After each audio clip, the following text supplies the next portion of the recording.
निरंतर नाम जप कैसे करें। ये संसार एक भयानक आग की तरह है जिसमें काम, क्रोध, लोभ और मोह इंसान को जलाते रहते हैं। इस दुख और अशांति से बचने का सबसे सरल उपाय है भगवान के नाम का जप। यही एक ऐसा साधन है जो मन को शांति, संतोष और सुरक्षा देता है। अहंकार सबसे बड़ी बाधा।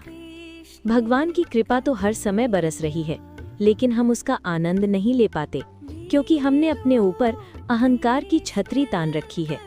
जब तक मैं और मेरा का भाव रहेगा, तब तक हम उस कृपा को महसूस नहीं कर पाएंगे। अहंकार केवल सांसारिक चीजों में ही नहीं होता, बल्कि भक्ति करने वालों में भी सूक्ष्म रूप से आ सकता है।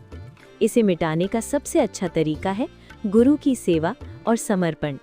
जब साधक पूरी तरह गुरु के चरणों में समर्पित हो जाता है, तब उसका अहंकार समाप्त हो जाता है। पूजा और सेवा में अंतर।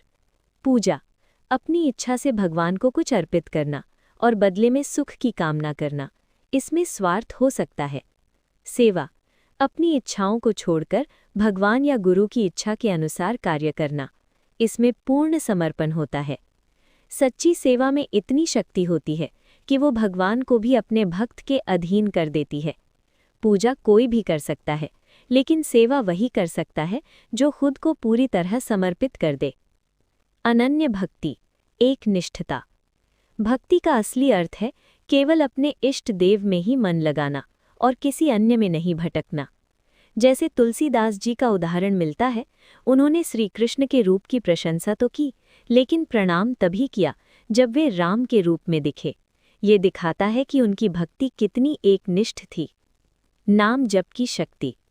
भगवान का नाम ही साधन भी है और साध्य भी। जब कोई व्यक्ति सच्चे मन से नाम जप करता है, तो वो मृत्यु और कर्मों के बंधन से मुक्त हो जाता है। यहाँ तक कहा गया है कि चित्रगुप्त भी ऐसे भक्त का नाम अपने लेखे से हटा देते हैं, क्योंकि वो अब भगवान के धाम का अधिकारी बन चुका होता है। आहार की शुद्धता का महत्व। आध्यात्म केवल भावना नहीं, बल्कि जीवन के आचरण से भी जुड़ा है। भोजन का असर हमारे मन और बुद्धि पर पड़ता है।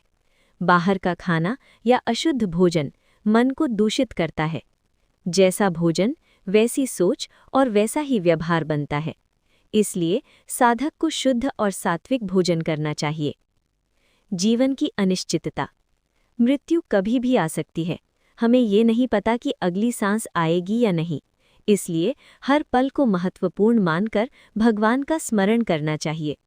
ये समय है अहंकार छोड़कर भगवान के चरणों में समर्पित